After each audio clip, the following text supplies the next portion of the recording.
So they said to me, what are you going to call the show? I said, what do you mean? They said, we've got to call the show something. You know, all the comedians, and they name their shows, they name their tours now. And I said, what, like an album? They said, yeah, it's like, you know, like a band names an album, a comedian names his tour. So I said, well, what about Sergeant Pepper's Lonely Hearts Club? What do you think of that? And they said, well, that could cause major legal problems. It's not very original either, is it, Sean? Someone else has done that. And I went, yes, you know, I was just being silly. And I thought about it. I thought, well, we'll have to have a name. I mean, the old comics, they didn't have names. Tom O'Connor, he didn't have names for his shows, did he? It was just Tom O'Connor. It wasn't like, come and see Tom O'Connor in Scouse Tangle or something like that, was it? It was just him.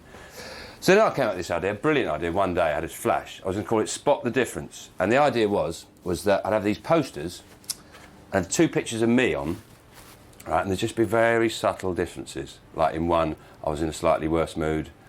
You know, might have a bit of gravy on myself. And I thought people would walk past the poster, they'd see the 2 pictures, because I love Spot the Difference. Everyone loves Spot the Difference. You can't help yourself, can you? You know, like, you know, Mariah Carey's handbag, you know, there's like a buckle missing. What pleasure that gives you.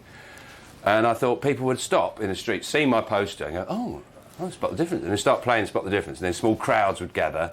And they go, what are you doing? Oh, we're playing Spot the Difference. Oh, and Sean Locke's playing. And that would just get bigger and spill out onto the streets. The police would come and they'd say, come on, people, move on. And they'd have to take my posters down. A bit of a publicity coup. You know, the council would say, you're affecting the commerce of our town. And I thought it was a great idea. And then I realised that's not a great idea, because nobody would play Spot the Difference, would they? Nobody would play that. What would happen is people would come to the show expecting to see twins. They go, where's the other one? It would be a disaster.